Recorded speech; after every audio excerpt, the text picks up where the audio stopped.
Bonjour à tous et à toutes. Aujourd'hui, je suis très contente de vous proposer une nouvelle recette au Cake Factory Infinity de Tefal. Je vous propose une recette de cake à vanille chocolat avec un glaçage croustillant. Donc, pour les ingrédients, c'est parti. On aura besoin de 180 g de farine et 160 g de sucre. Alors, quand j'étais en train de préparer mes ingrédients et de les peser tout ça, j'ai pas fait attention, je l'ai fait machinalement. Alors, j'ai déjà mélangé la farine et le sucre. Bon, sinon, je vous l'aurais présenté dans 2 récipients, mais de toute façon, ça n'a pas d'importance. Mais là, donc, on a bien 180 g de farine plus 160 g de sucre. Il nous faudra aussi 2 œufs, 80 g d'huile, 40 ml de lait, un petit suisse ou un petit pot, vous voyez, de fromage frais. Alors, peu importe le goût, hein, il ne va pas se sentir. C'est juste pour apporter un petit peu plus de moelleux au cake. Une cuillerée à café d'arôme vanille. Une cuillerée à soupe de cacao en poudre non sucré. Un demi-sachet de levure chimique. Donc, ça fait à peu près 5-6 grammes, puisque un sachet de levure chimique, c'est 11 grammes. Donc, on en met la moitié. Une tablette de chocolat au lait, vous voyez, avec croustillant, quoi, chocolat avec du riz ou des céréales soufflées, je sais plus trop, mais voilà, celui-ci. C'est les tablettes premier prix qui se vendent par 4 ou par 5. Ça va très très bien pour faire des petits glaçages sur les cakes, vous verrez. Et puis, d'un moule à cake, donc moi c'est le Tefal qui fait 26 cm parce qu'il existe en 28 cm mais il ne rentre pas dans le Cake Factory. On me demande souvent, il faut bien choisir le 26 cm. Et vous voyez, je l'ai beurré au préalable. Voilà pour les ingrédients, on va passer à la réalisation du cake. Il faut, du coup, là j'ai déjà ma farine et mon sucre de mélanger. J'y ajoute la levure chimique. Hop. Je mélange bien pour la répartir au mieux.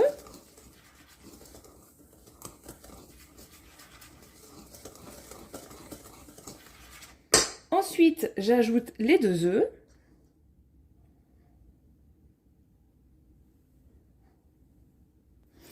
Et le petit suisse.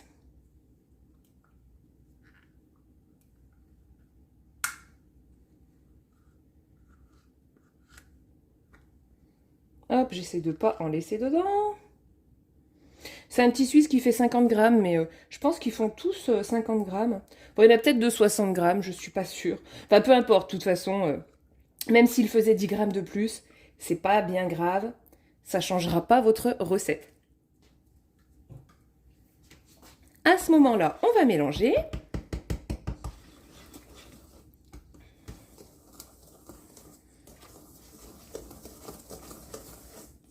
Hop, je vais le faire sans coupure cette fois-ci.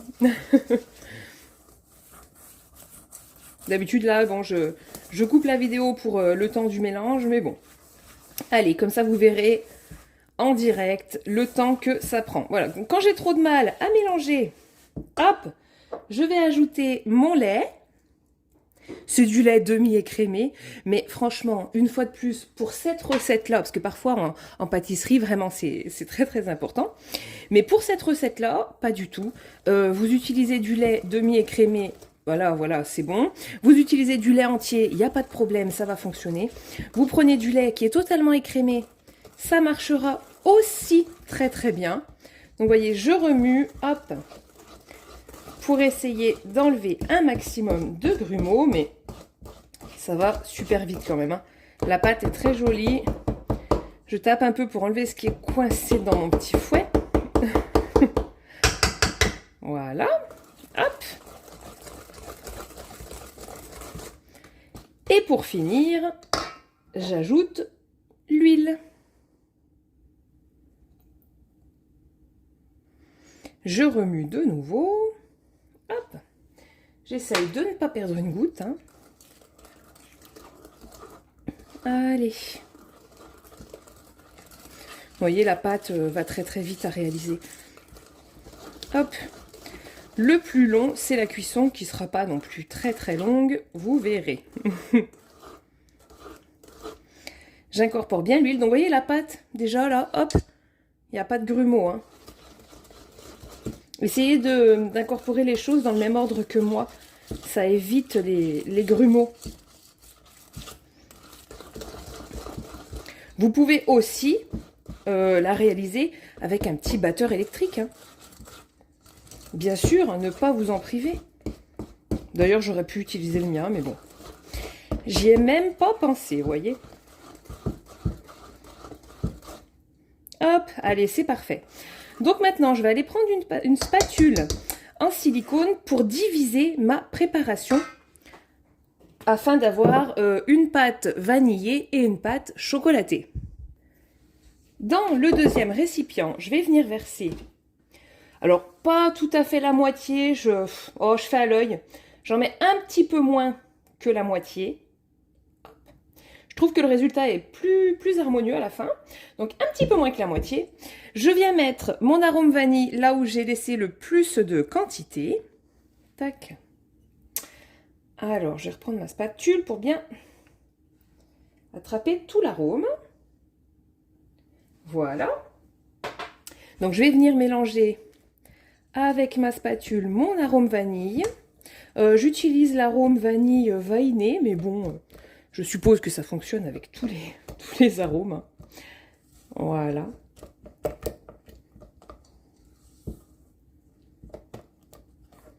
Donc, ça y est. Et maintenant, on va faire pareil avec le côté chocolat. Donc là, j'ajoute ma cuillerée à soupe de cacao, hop, en poudre non sucrée. Et puis, je vais venir remuer, c'est pareil, pour bien incorporer à ma pâte tout le cacao. Je vais doucement parce qu'il est très volatile, sinon après ça... Je s'en mets plein ma cuisine, plein mon plan de travail si on remue vigoureusement ce cacao-là. Il est très très fin, comme le sucre glace un peu. Oh, c'est pareil, il existe en plusieurs marques et là je change tout le temps. Le Van Houten, il est très connu, je prends celui-ci ou bien sinon celui de la marque distributeur. Là, j'ai pas vu de différence à ce niveau-là. Voilà. Donc ça y est, ma pâte, vous voyez, elle est bien chocolatée et très uniforme. Alors maintenant, je vais prendre une autre spatule pour en avoir une pour mes deux mélanges et je vais venir remplir mon moule à cake. Hop. Alors en premier, je vais mettre de la vanille au fond, un trait de vanille, hop, au fond.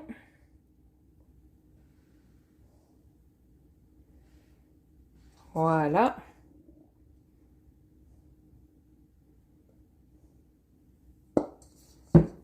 Ensuite, vous voyez, que ça remplisse bien le fond. Après, je vais venir mettre un petit trait de pâte au chocolat. Voilà, on verse un peu alternativement comme ça, de manière aléatoire pour que ça fasse un résultat plutôt sympa. Un peu comme quand on fait un marbré, hein, de toute façon. Voilà. Je verse le chocolat au milieu, tout le long.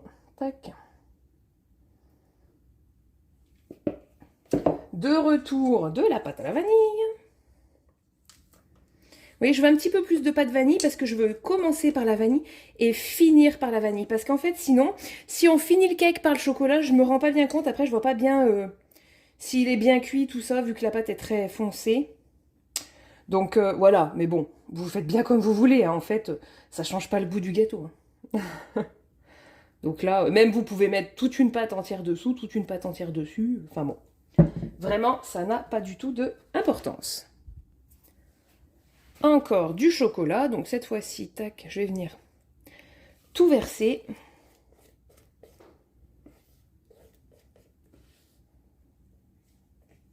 Tout le long.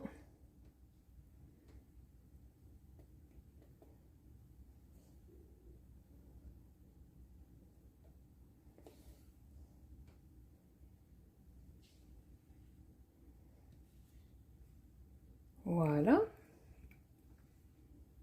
Allez. Hop, c'est bon, est-ce que j'ai bien tout raclé? Ouais. Hein, je n'aime pas la perte. Et voilà. Et je termine par la vanille. Celle-ci, elle est plus fluide, hein, du coup, parce que le cacao, ça épaissit légèrement la pâte par rapport à l'arôme vanille, bien sûr. Mais c'est pas grave. J'essaye de recouvrir tout le cacao.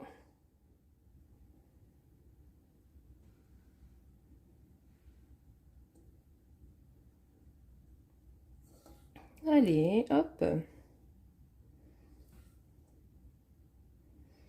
Voilà. J'y suis presque. Ça y est. Donc maintenant, je vais verser tout ce qu'il reste.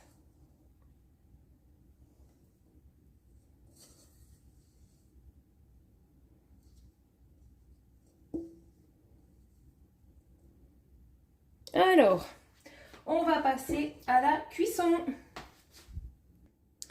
Dans le Cake Factory, tac, hop, oh bah, j'avais pas enlevé mon papier de mon dernier test. Ah, surprise. Alors, je viens de placer dans mon plat XL mon moule à cake, bien au milieu. Je l'allume et je reste en programme numéro 1 pour 32 minutes. C'est parti.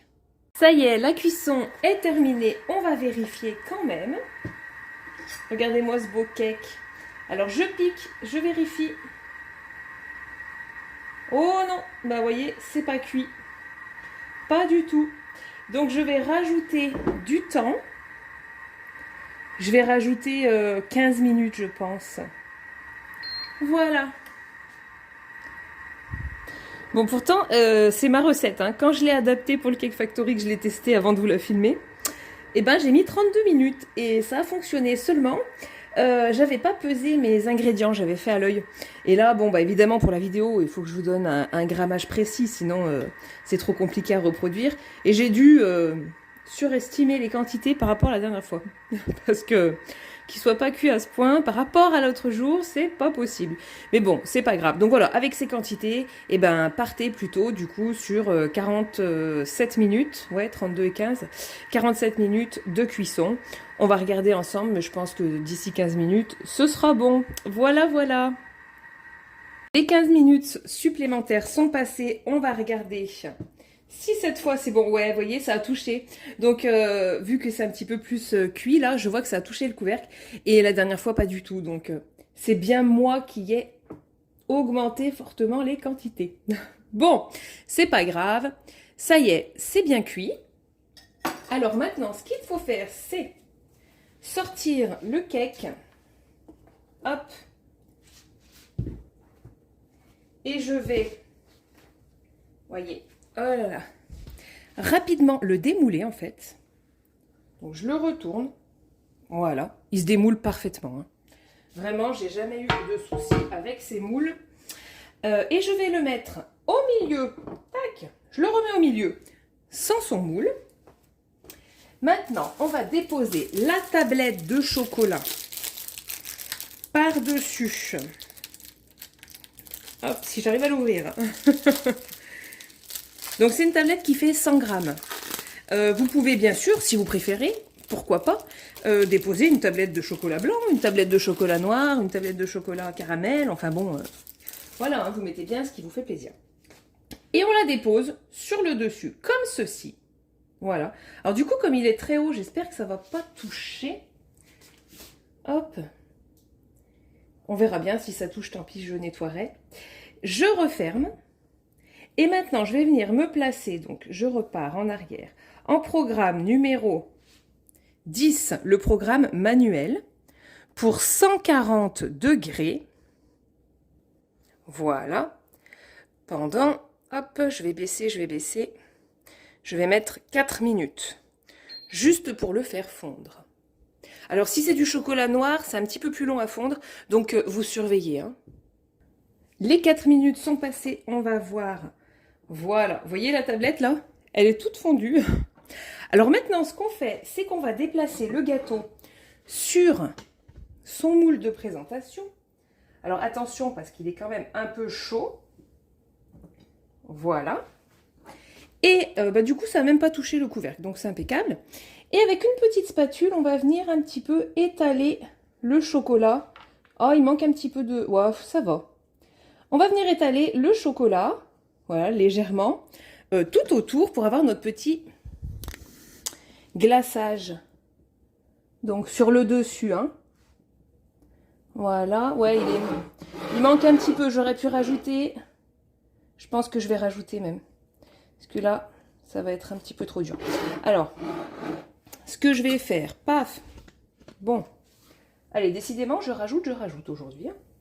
Je remets. Hop. Et je rajoute sur le même programme, donc toujours le P10 à 140. Ok. Bon, je vais rajouter 3 minutes. Alors, glaçage, deuxième round. Est-ce que cette fois-ci, ça sera bon? Ouais. Ouf, c'est pas le top. Hein. Ça fond pas super bien autant que je l'avais prévu. J'hésite à remettre, j'ai peur qu'après mon chocolat cuise carrément, quoi. Donc, je pense que je vais laisser comme ça.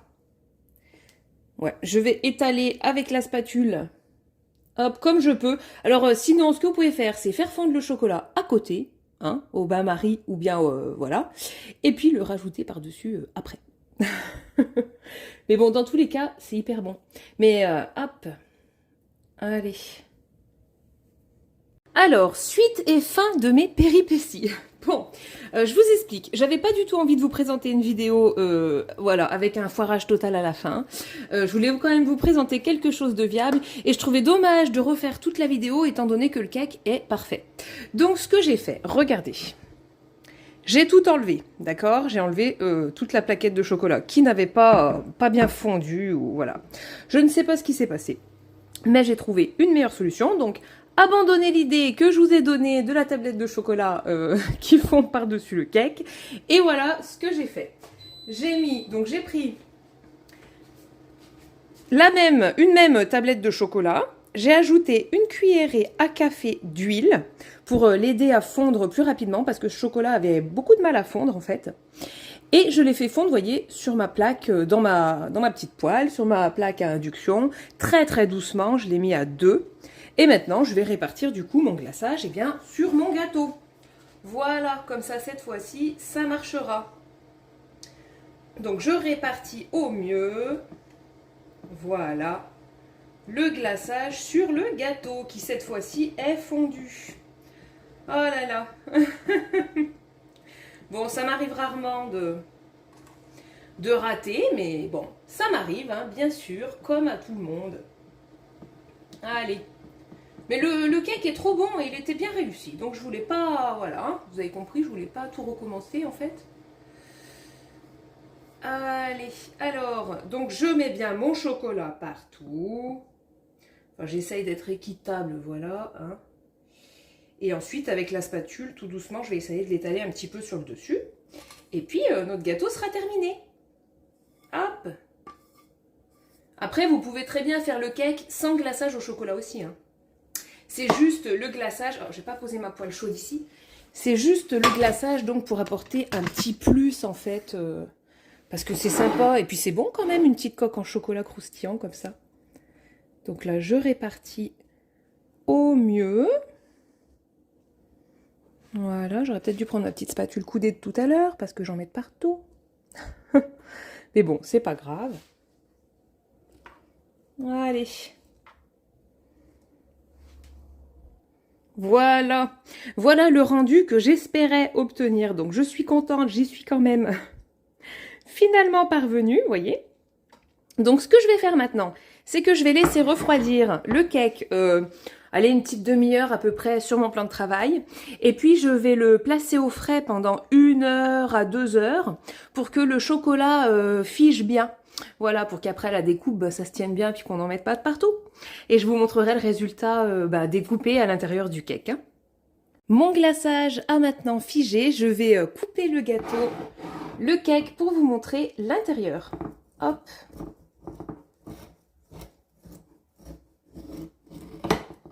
Et voilà. Allez. Regardez-moi ça. Il est super beau et je suis sûre qu'il sera super bon. Bon, ben on arrive à quelque chose, hein, malgré quelques petits ratages. Eh bien écoutez, merci beaucoup d'avoir regardé ma vidéo et à très bientôt pour de nouvelles recettes.